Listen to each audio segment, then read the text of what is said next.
journey because your man, the bus driver, when I asked him I said, how long will it take to get out there? And he said a couple of days.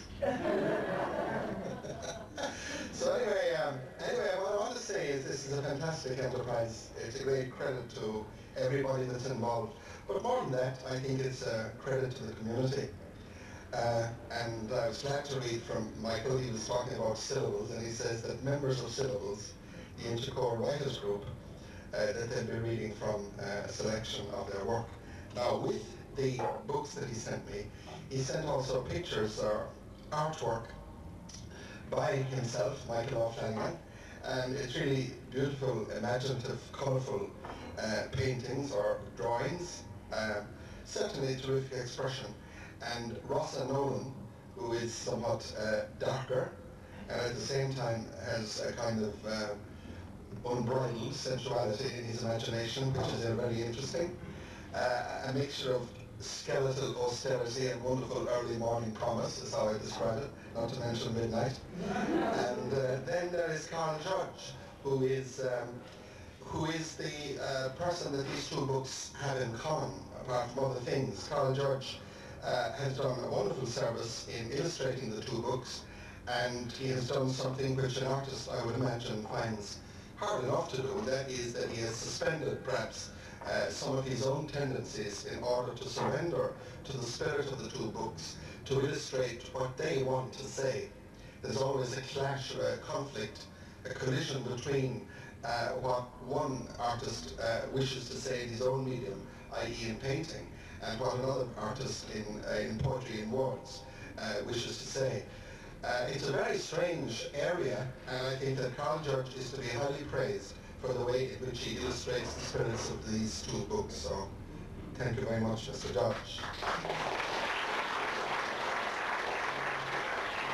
Now, I'll start with the first book. These books are a credit as well. They're very elegantly produced.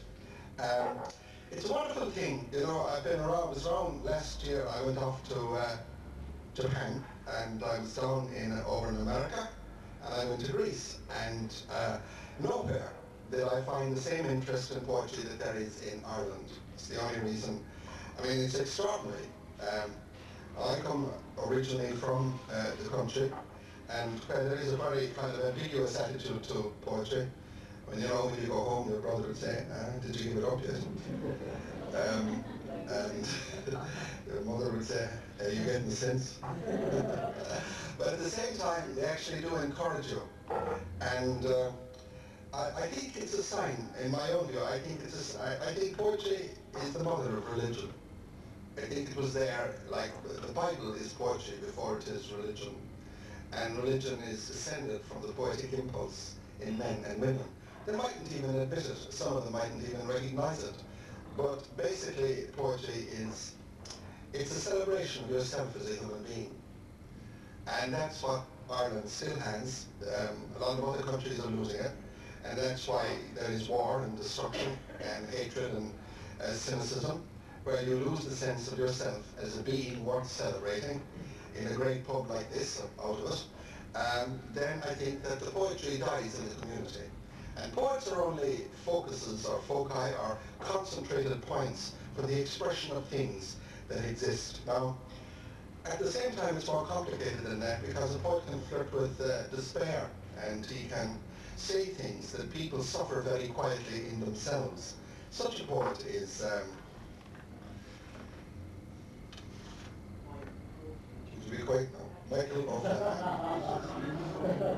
Voiced by Michael O'Flanagan, Michael himself.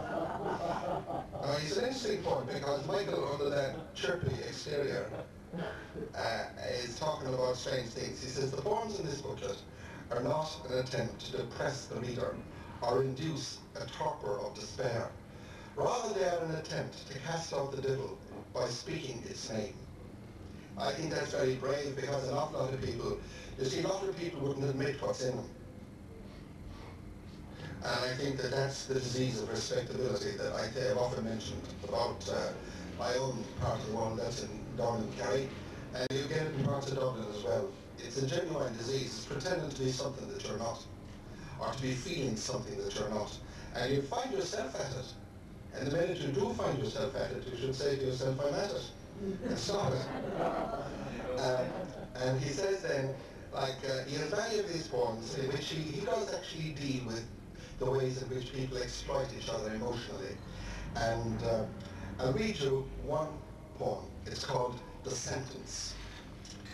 And it's about cruelty and insensitivity and threat, menace, power, one person over another.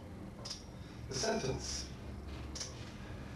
Opening his mouth, he reveals a row of crooked teeth, his spectacles skewed up higher above one eye than the other, his curling eyebrows growing unkempt. He draws no extra breath. He has staged it right. The room, the desk, the chair, a moment chosen with care. He has weighed up all the options, rehearsed the justifications, anticipate the recriminations, prepared for the repercussions. Relaxed and with a firm assurance, he speaks. I'm afraid I'll have to let you go. I think that's very fine.